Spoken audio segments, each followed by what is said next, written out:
యేసే పరిష్కారము ప్రేక్షకులందరికీ యేసుక్రీస్తు వారి సర్వశ్రేష్ఠ నామమున వందనాలు. ప్రభువునందు ప్రియా దేవుని బిడ్డలారా, నేటి దినము దైవజనులు డాక్టర్ బిషప్ కారుపాటి శ్యామ్ సాగర్ గారి ద్వారా గాడ్ ఆఫ్ ద బైబుల్ అనే అంశాన్ని గురించి మనము ధ్యానం చేసుకుందాము. మీరందరూ బైబుల్తోనూ నోట్బుక్తోనూ సిద్ధపడి ఉంటే దైవజనులు డాక్టర్ కారుపాటి శ్యామ్ సాగర్ గారు ప్రార్థన చేసి ఈ దినపు వాక్య పరిచర్య చేస్తారు. ప్రభువైన యేసుక్రీస్తు వారి శుభనామంలో యేసే పరిష్కారం ప్రేక్షకులకు హృదయపూర్వక వందనములు. నేటి వాక్య ధ్యానాంశము మాట్లాడు దేవుడు. ఈ శీర్షికలో ఒక వర్తమానము ధ్యానిస్తున్నాం. ప్రార్థన. మమ్మలను మిక్కిలిగా ప్రేమిస్తోన్న మా ప్రియ పరలోకపు తండ్రి, మీ పరిశుద్ధ ఘననామమునకు వందనాలు, స్తోత్రాలు. నేటి వాక్య ధ్యానము ద్వారా మాతో మాట్లాడము. మా రక్షకుడా, మీ కృప నిమ్ము. ప్రజలు మిమ్మును తెలుసుకొనుటకు, ప్రజలు మీతో మాట్లాడుటకు, మీరు వారితో మాట్లాడుటకు సహాయము చేయమని యేసు నామమున అడుగుచున్నాము తండ్రి, ఆమేన్. ప్రభువునందు ప్రియ దేవుని బిడ్డలారా, పరిశుద్ధ బైబిల్ గ్రంథములో మన పితరులతో మాట్లాడిన దేవుడు అనే అంశంలో ఆదాముతో, అబ్రహాముతో, ఇస్సాకుతో దేవుడు మాట్లాడిన విధానాలు చూచాం. నేడు మరొక పితరుడుగా ఇశ్రాయేలు జాతికి యాకోబు ఉన్నారు. ఆయన అనుభవాన దేవుడు ఆయనతో మాట్లాడినవి మనము ధ్యానం చేసుకుందాం. దేవుడైన యెహోవా అబ్రహామును ఎన్నిక చేసుకొని మెసొపొతేమియా ప్రాంతము, బబులోను సామ్రాజ్యము క్రిందకు వస్తున్నది. ఆ ప్రాంతములోని కల్దీయుల ఊరు అను పట్టణములో నుండి అబ్రహామును పిలిచాడు. అబ్రహాము విగ్రహారాధన కుటుంబానికి చెందినవాడు. అబ్రహాము తన తండ్రి ఇంటిని విడిచి వచ్చాడు. అతనితో దేవుడు మాట్లాడిన రీతిగా అతడు జీవించాడు. అతని కుమారుడు ఇస్సాకుతో దేవుడు మాట్లాడాడు. యేసుక్రీస్తు ప్రభువునందు సమస్త లోకములు నిత్య జీవము అనేటువంటి ఆశీర్వాదము, పాప క్షమాపణ అనే దీవెన అనుగ్రహించబడతాయని చెప్పారు. ఇస్సాకునకు కుమారుడును, యేసుక్రీస్తు యొక్క వంశావళులలో మూలపితరుడును అయిన యాకోబుతో దేవుడు మాట్లాడాడు. దేవుడు ఎప్పుడు, ఎక్కడ, ఎలా, ఎవరితో, ఎందుకు మాట్లాడుతాడు అనేది మానవ ఊహకు అందెడిది కాదు. అబ్రహాము ఊహించని సమయములో దేవుడు మాట్లాడారు, పిలిచారు. ఇస్సాకు కరువు కాలములో ఉన్నప్పుడు దేవుడు మాట్లాడారు. యాకోబు ప్రయాణములో ఉన్నప్పుడు దేవుడు ప్రత్యక్షమై మాట్లాడారు. విచిత్రం. దేవుడు ఎక్కడైనా మాట్లాడగలడు. గుడారపు వాకిట కూర్చున్న అబ్రహాముకు కనపడి మాట్లాడాడు. యాకోబు ప్రయాణము చేస్తున్నప్పుడు యాకోబుతో ఆ రాత్రి నిద్రలో మాట్లాడారు. మోషే గొర్రెలను కాస్తున్నప్పుడు హోరేబు పర్వతం దగ్గర దేవుడు మాట్లాడాడు. కనుక భిన్నమైన స్థలాలు, భిన్నమైన వ్యక్తులు, భిన్నమైన రీతులు దేవుడు ఎన్నిక చేసుకుని తన బిడ్డలతో తన చిత్తమును తెలియచేస్తూ మాట్లాడారు. నీవనుకుంటున్నావేమో నేను ఏదో ఒక స్థితిలో ఉన్నాను, నన్ను దేవుడు మాట్లాడతాడా నాతో అని. దేవుడు తన వాక్యము ద్వారా నీతో ఇప్పుడును మాట్లాడుతున్నాడు. తన యొక్క అద్భుతమైనటువంటి వర్తమానము నీకు అందిస్తున్నాడు. నీ జీవితమునకు నిజమైన ఆశీర్వాదాన్ని పరిచయం చేయటానికి దేవుడు మాట్లాడుతున్నాడు. నీవు ఒక మహోన్నతుణ్ణి కలిగి ఉండటానికి ఆహ్వానమిస్తూ దేవుడు నీతో మాట్లాడుతున్నాడు. ఆనాడు అబ్రహామును పిలిచినప్పుడు దేవుని నమ్మి అబ్రహాము తన ప్రయాణము ప్రారంభించాడు. అబ్రహాము దేవుని నమ్మెను, అది అతనికి నీతిగా ఎంచబడెను. నీతిమంతుడు విశ్వాసము మూలముగా జీవించును. అబ్రహాము విశ్వాసము మూలముగా జీవించాడు. వెలిచూపు వలన కాక విశ్వాసము వలన జీవించాడు.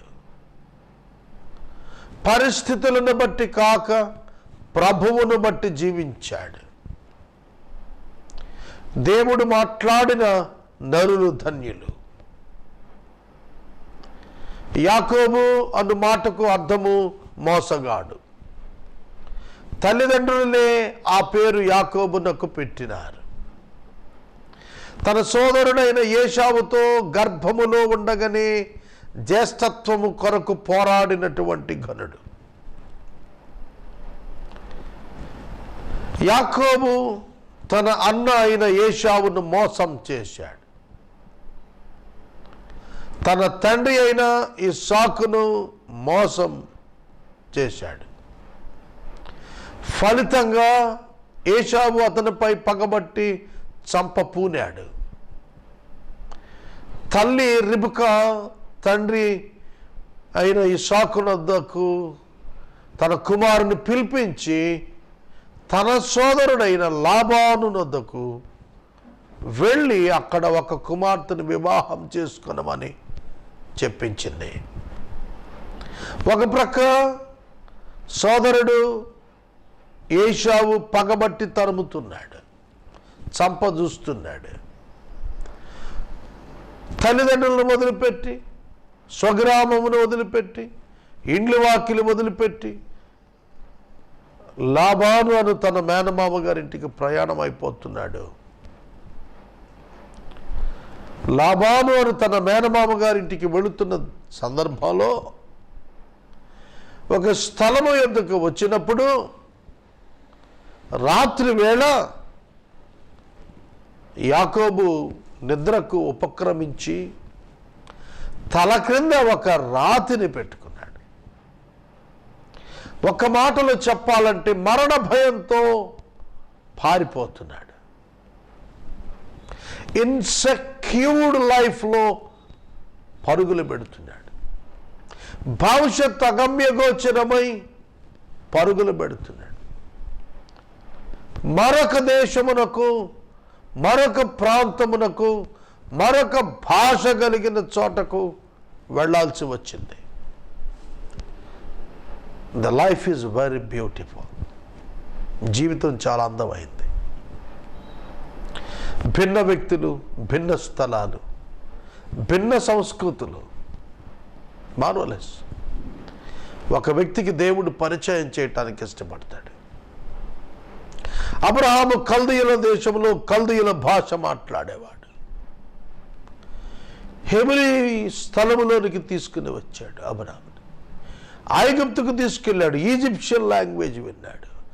ఖానానుకు తీసుకొచ్చాడు, కనానీయుల భాష విన్నాడు. సోదరుడా, సోదరి, దేవుడు తన బిడ్డలను భిన్న పరిస్థితుల గుండా తాను మాట్లాడుతూ నడిపిస్తున్నాడు. That is the greatness of God. నీ జీవితంలో కూడా నీ నడకను, నీ అనుభవాలను దేవుడు తన వాక్యము చేత రెగ్యులేట్ చేసి నడిపించగల సమర్థుడై ఉన్నాడు. ఈ సత్యాన్ని నువ్వు నేర్చుకోవాలి. దేవుడు అబ్రహామును నడిపించినట్లు, ఇస్సాకును నడిపించినట్లు, యాకోబును నడిపించినట్లు, యాకోబుతో మాట్లాడినట్లు నీతో మాట్లాడుతాడు, నిన్ను నడిపిస్తాడు. కనుక రాతిని తలగడగ చేసుకొని నిద్రకు ఉపక్రమించిన యాకోబునకు ఆ రాత్రి దర్శనము వచ్చినది, ఒక కల వచ్చినది. ఆదికాండము గ్రంథము 28వ అధ్యాయము 10వ వచనము, బెర్షెబా నుండి బయలుదేరి హారాను వైపు వెళుతున్నాడు. ఒక రాత్రి వేళ ప్రొద్దుగింకినందున రాత్రి నిలిచిపోయాడు ఒక చోట. ఆ చోటిలోని రాళ్లలో ఒక రాతిని తీసుకుని తన తలగడగ చేసుకున్నాడు, పండుకున్నాడు, కలగన్నాడు. అందులో ఒక నిచ్చెన భూమి మీద నిలబడి ఉండెను. అబ్రహాము యొక్క దేవుడు, ఇస్సాకు యొక్క దేవుడైన యెహోవా తన భక్తుడు, తన సేవకుడైనటువంటి, తన యొక్క ఏర్పాటులోని వ్యక్తి అయినటువంటి యాకోబుతో ఇంటరాక్ట్ అవటం ప్రారంభిస్తున్నాడు రాత్రి వేళ. అప్పటికే యాకోబుకు 40 సంవత్సరాలు వచ్చాయి, 40 years, 40 ఏండ్ల వాడు. ఆ రాత్రి దర్శనములో ఒక నిచ్చెన కనబడుతుంది. known to unknown in communication. ఒక సందేశము చెప్పుటకు మనము తెలిసిన దాని నుండి తెలియని దానిని పరిచయం చేయగలుగుతాం. ఒక విషయమును చెప్పాలంటే తెలిసిన దానితో పోలిక చేసి చెబుతాం. అట్లాగే నిచ్చెన కనబడుతుంది, నిచ్చెన తెలుసు. నిచ్చెన అంటే ఎక్కటానికి ఉపయోగపడుతుంది, పైకి తీసుకుని వెళ్తుంది అని అర్థం. ఆ నిచ్చెన పైన యెహోవా నిలిచెను. దేవుని నామానికి స్తోత్రము కలుగును గాక. ఆ నిచ్చెన పైన యెహోవా నిలిచెను, మరియు యెహోవా దానికి పైగా నిలిచి మాట్లాడుట ప్రారంభించెను. నిచ్చెన ఉన్నది, నిచ్చెన పైన యెహోవా కనబడెను. యెహోవా కనబడెను. యెహోవా మాట్లాడుతూ, నీ తండ్రి అయిన అబ్రహాము దేవుడను నేను, ఇస్సాకు దేవుడైన యెహోవాను నీవు పండుకొనిన ఈ భూమిని నీకును నీ సంతానమునకు ఇచ్చెదను. నీ సంతానము భూమి మీద లెక్కగా ఇసుక రేణువుల వలె అగును. నీవు పడమటి తట్టు, తూర్పు తట్టు, ఉత్తర తట్టు, దక్షిణ తట్టు వ్యాపిస్తావు. భూమి యొక్క వంశాలన్నీ నీ మూలముగా, నీ సంతానము మూలముగా ఆశీర్వదించబడును. ఇదిగో నేను నీకు తోడయ్యుండి నీవు వెళ్ళు స్థలములన్నింటినూ నేను నీకు తోడుగా ఉండి మరలా నిన్ను నేను తీసుకుని ఈ దేశముకు మరలా రప్పించెదను. నేను నీతో చెప్పేది నెరవేర్చు వరకు నిన్ను విడువను అని చెప్పగా కనపడ్డాడు, కలలో కనపడ్డాడు, చెబుతున్నాడు, నిన్ను విడువను, నిన్ను విడువను. సోదరుడా, సోదరి, మీకు విషయం తెలుసా? యాకోబును విడువనని చెప్పిన దేవుడు మరలా వెనకకు తిరిగి నిన్ను తీసుకొని వస్తాను, నిన్ను విడువనని చెప్పిన దేవుడు 28వ అధ్యాయం 15వ వచనంలో ఇలా మాట్లాడిన ఈ దేవుడే 22 సంవత్సరాల తరువాత అతడు మరల తిరిగి వెనక్కి వస్తున్నప్పుడు ఎబ్బోకు రేవులో మరణ భయముతో ఉన్నప్పుడు మరలా ప్రత్యక్షమయ్యాడు. ఆదికాండం 32వ అధ్యాయంలో ఆయన తన సేవకుడైనటువంటి యాకోబుతో 23వ వచనం 24వ వచనం నుండి ఆయన మాట్లాడినట్టుగా కనబడుతుంది. ఇక్కడ మనం గమనించినప్పుడు ఈ కలలో దేవుడు మాట్లాడుతున్న మాట అతని భాషలో అతడు గ్రహించేట్లు స్పష్టమైన సందేశం. God always gives you clear cut message. No confusion. No confusion. ఏ విధమైనటువంటి కన్ఫ్యూజన్ లేకుండా, తికమక స్థితి లేకుండా స్వచ్ఛముగా దేవుడు మాట్లాడతాడు.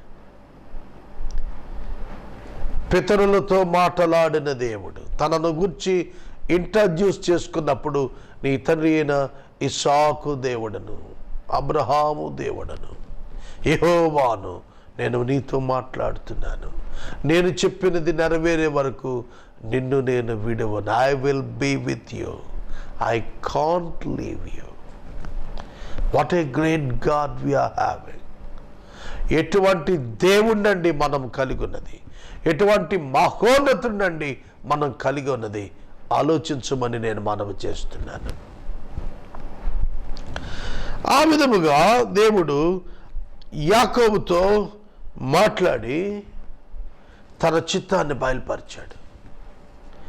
Single concept in the lives of his people, presenting God through them to the world, to bless them.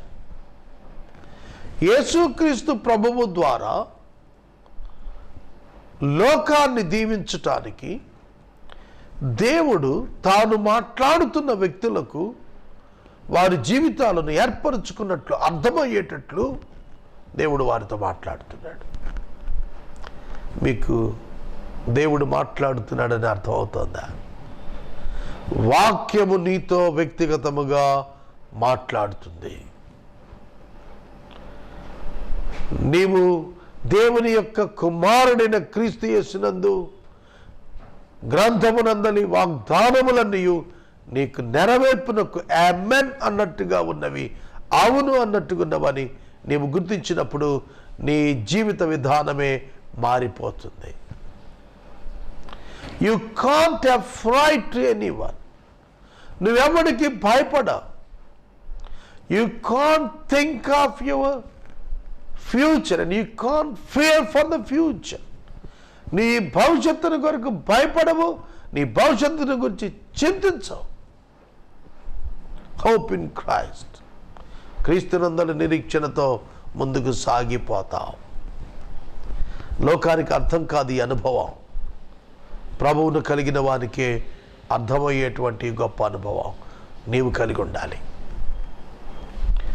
దేవుడు యెబోకు రేవులో యాకోబుతో మాట్లాడుతున్నప్పుడు ఒక మిరకలస్ స్టేట్మెంట్ ఇచ్చాడు. నీ పేరేమిటి అని యాకోబును యెబోకు రేవులో ప్రత్యక్షమైన ప్రభువు అడిగినప్పుడు, నేను యాకోబుని ప్రభువా, నేను మోసగాడని చెప్పాడు. ఇదే ప్రశ్న ఇతని కన్న తండ్రి 21 సంవత్సరాల క్రితం అడిగాడు, నీ పేరేమిటి నాయనా అంటే, నీ జ్యేష్ఠ కుమారుడును అయిన ఏశావునని అబద్ధం చెప్పాడు. నువ్వు ఎక్కడ పడిపోయావో దానినే దేవుడు ప్రశ్నిస్తున్నాడు. నీ పేరేమిటని తండ్రి అడిగితే ఏశావని, దేవుడు అడిగితే యాకోబుని ఎట్లా చెబుతావు? ఒకప్పుడు ఏశావు అయ్యి ఇప్పుడు యాకోబు ఎట్లవుతావు? కాబట్టి వాక్యాన్ని మనం చూస్తున్నప్పుడు దేవుడు అతని పాపమును అతనికి జ్ఞాపకం చేస్తున్నాడు. దానిని ఒప్పుకొని విడిచిపెట్టుటకు కృప చూపిస్తున్నాడు. అందుకే ఆ వచనంలో మనం చూస్తుంటే, నీ పేరు యాకోబు కాదు, ఇశ్రాయేలు. ఎందుకంటే యాకోబు పెనుగులాడుతున్నాడు, ఆయన పాదాలు పట్టుకొని, నువ్వు నన్ను దీవిస్తేనే కానీ నేను పోనీను నిన్ను. అర్థమైంది. నిచ్చెన మీద నిలిచి మాట్లాడినవాడు, ఇదిగో ఈ అర్ధరాత్రి వేళ చీకటిలో ఒంటరిగా మరణ భయముతో ఉంది, ఏ ఏశావు చేత అయితే చంపబడతాడని భయపడుతున్నాడో అతడు సమీపిస్తుండగా, మరణము సమీపిస్తుంది అన్న సమయమున జీవాధిపతి తన ప్రక్కనున్నాడని అర్థమైంది. అతడు ప్రభువు పాదాలు పట్టుకొని పెనుగులాడుతున్నాడు. ప్రభువా, నీవు నన్ను దీవించితేనే గాని నేను నిన్ను పోనీయనయ్యా. ప్రభువు దీవించాడు. ఎట్లాగ తెలుసా? తొడగూటి మీద కొట్టాడు. తొడగూడు వసిలిపోయింది, డిస్లొకేషన్. ఈ తుంటి ఎముక డిస్లొకేట్ అయింది, బయటకు వచ్చింది. ఆ దినం మొదలుకొని అతని నడక మారింది, అతని నడత మారింది. అతని పేరు మారింది, అతని బ్రతుకు మారింది. దేవుడు ఆశీర్వదించాడు, ఇశ్రాయేలుగా దీవించాడు. మనుషులతోనూ దేవునితోనూ పోరాడి గెలిచావయ్యా, నీవు ఇశ్రాయేలువి అని చెప్పాడు. యాకోబువు కాదు, నీవిక పాపివి కాదు, నీవు పరిశుద్ధుడవు, నువ్వు ఇశ్రాయేలువు, నీవు దేవునితో సంబంధం ఏర్పడిన వాడవు. నిన్ను వెంబడిస్తూ, నీ వెనక వస్తూ, నిన్ను మార్చి, నిన్ను ఘనపరిచిన వాడు నీ ప్రభువే. నీవు గుర్తించు, నీవు గుర్తించు. యాకోబుతో దేవుడు మాట్లాడుతున్నప్పుడు యాకోబు దేవుడిని ఒక మాట అడిగాడు, నీ పేరేమిటయ్యా? ఆ రోజున అక్కడ ఆయన పేరు చెప్పల, నవ్వి వెళ్ళిపోయాడు. అంటున్నాడు, నీ పేరు ఏమిటి ప్రభువా? నీ పేరు ఏమిటి అనగా దానికి అతడు ప్రభువు ఇచ్చినటువంటి జవాబు, నవ్వి ఆయన అచ్చట నుండి వెళ్ళిపోయినాడు. ఎందుకు నీవు నా పేరు అడిగితివి? ఎందు నిమిత్తము నీవు నా పేరు అడిగితివి? అందుకైన ఎందు నిమిత్తము నీవు నా పేరు అడిగితివి అని అతనిని ఆశీర్వదించాడు. ప్రభువు అతనిని దీవించి వెళ్ళాడు. దేవుడు మాట్లాడుతున్నది కారణం ఒకటే, God wants to bless you.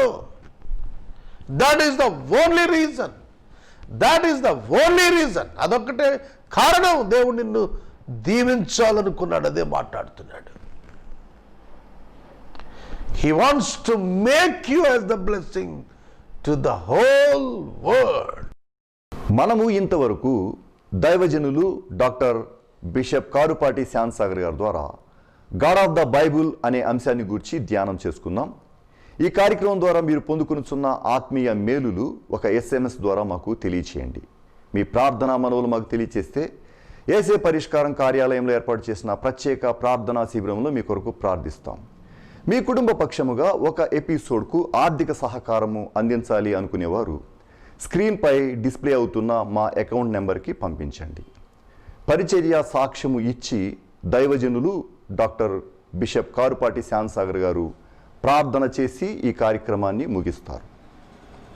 ప్రభువునందు నాకు అత్యంత ప్రియమైన మిత్రులారా, స్నేహితులారా, మా పరిచర్య గుర్చిన మరొక సాక్ష్యం మీ ముందు చూస్తున్నా. ప్రపంచంలో ఆసియా దేశాలు 56, ప్రపంచంలో ఆసియా దేశములు 56. దీనిలో ఫిలిప్పీన్స్ ఒక్కటే క్రైస్తవ దేశం, మిగిలినవన్నీ అన్య దేశాలే. వివిధ మతాలు, వివిధ సంస్కృతులు. యేసే పరిష్కారం ద్వారా 5,000 ఎపిసోడ్స్ పూర్తి చేయటం ద్వారా ఆసియా ఖండములో ఉన్న 56 దేశాల్లో అత్యధికమైన మతపరమైన వాక్య సందేశాలు టీవీ ద్వారా ప్రసారం చేసిన ఘనత యేసే పరిష్కారం సాధించింది 2016లో. ఏషియా బుక్ ఆఫ్ రికార్డ్స్లో యేసే పరిష్కారము చోటు సంపాదించినది. దేవునికి మహిమ, దేవునికి మహిమ. కనుక ఈ పరిచర్య 10,000 ఎపిసోడ్స్ 2020 నాటికి ప్రసారం చేయటానికి ముందుకెళ్తోంది. ఏ విధమైన విదేశీ సహాయం లేకుండా కొనసాగుతున్న ఈ పరిచర్యలో మీరు భాగస్థులు కావాలని ఆహ్వానిస్తున్నాము. ఏషియా బుక్ ఆఫ్ రికార్డ్స్ సాధించుటకు ఈ కార్యక్రమమును దేవుడు అద్భుతముగా నడిపించాడు. ఆయన నమ్మకత్వము, ఆయన మహోన్నత తత్వము దీనికి కారణం. మా పరిచర్యల యొక్క సాక్ష్యాలు రోజు కొద్ది నిమిషాలు మీతో పంచుకోవాలని మేము ఆశిస్తున్నాం. గత దినం ఇండియా బుక్ ఆఫ్ రికార్డ్స్లో సాధించిన స్థానము గురించి నేను తెలియచేశాను. ఏషియా బుక్ ఆఫ్ రికార్డ్స్లో యేసే పరిష్కారం సాధించినటువంటి రికార్డును మీ ముందు ఉంచుతూ ఉన్నాను. ఈ ప్రోగ్రాం పరిశుద్ధ బైబిల్ గ్రంథం వచన ధ్యానము 3వ పర్యాయము ACT movies Eluru, west Godavari, ఆంధ్రప్రదేశ్లో ఇప్పుడు ప్రసారం అవుతోంది. 16 సంవత్సరాల దీర్ఘ చరిత్రతో ఇది కొనసాగుతోంది. దీనితో పాటుగా అనేక ఇతర క్రిస్టియన్ ఛానల్స్లో వాక్య ఉపదేశము కొనసాగుతూ ఉన్నది. ఈ పరిచర్యలన్నింటికై మీరు ప్రార్థించండి. యూట్యూబ్ యేసే పరిష్కారం నందు 1000కి పైగా వర్తమానాలు లభ్యమవుతున్నాయి యేసే పరిష్కారంలో. కావున వీక్షించండి. మాతో భాగస్థులు కండి ఆహ్వానిస్తున్నాము. ఈ ప్రత్యేక సమయంలో ఇంకా యేసుక్రీస్తును తెలుసుకోవాలనుకుంటే ఈ కార్యక్రమాన్ని రెగ్యులర్గా చూచి మీ ఫ్రెండ్స్కి పరిచయం చేయండి. ప్రార్థన. మమ్మల్ని మిక్కిలిగా ప్రేమిస్తున్న మా తండ్రి, వందనాలు, స్తోత్రాలు. వాక్యము విన్న ప్రజలను దీవించండి. ఈ వాక్యము యొక్క సారము వారి హృదయములలో ముద్రించండి. యేసు నామమున అడుగుచున్నాం తండ్రి, ఆమెన్. మన తండ్రి అయిన దేవుని ప్రేమ, కుమారుడి యేసయ్య కృప, పరిశుద్ధాత్మ దేవుని యొక్క అన్యోన్య సహవాసం సదా మనకు తోడయుండును గాక. ఆమెన్.